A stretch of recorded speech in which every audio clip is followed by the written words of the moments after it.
caalamkan aynu joogno marka qofku dhinto waxaa loola dhaqmaa siyaabo kala duwan oo ay jideeyeen diimo ama dhaqamo soo jireen ah oo la soo kala dhaxlay. Tusaale ahaan, ummadda Islaamka dhexdeeda marka qofku dhinto waa la aasaa markiiba iyada oo la marayo hab iyo nidaam ay diinta Islaamku fartay.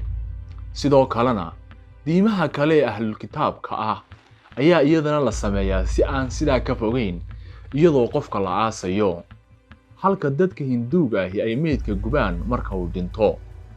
Haddaba habka ugu cajaa'ibta badan ee meyd loo aaso waxaa sameeya qoomiyada Turajan ee degta gobolka Sulawesi ee koonfurta dalka Indonesia, kuwaasi oo tiradooda lagu qiyaasay ilaa 1,100,000 oo qof.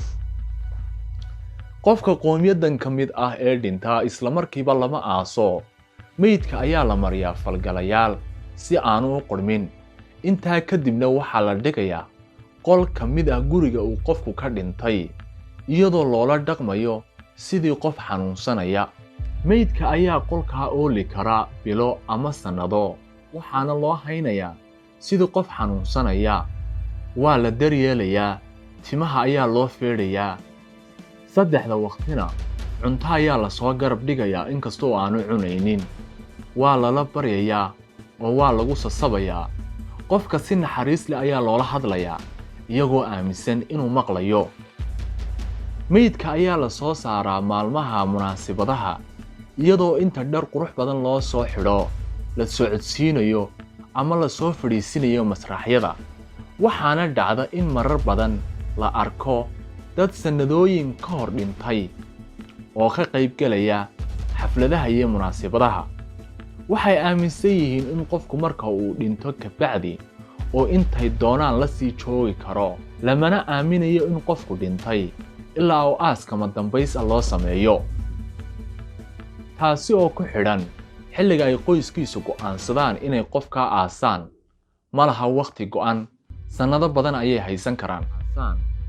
Marka ay qoysku go'aansadaan inay meydka si kama dambays u aasaan, ayaa waxaa la sameynayaa munaasabad ducaa oo aad u weyn, halkaasi oo lagu qalayo dibi aad u fara badan, laguna marti qaadayo bulsho badan.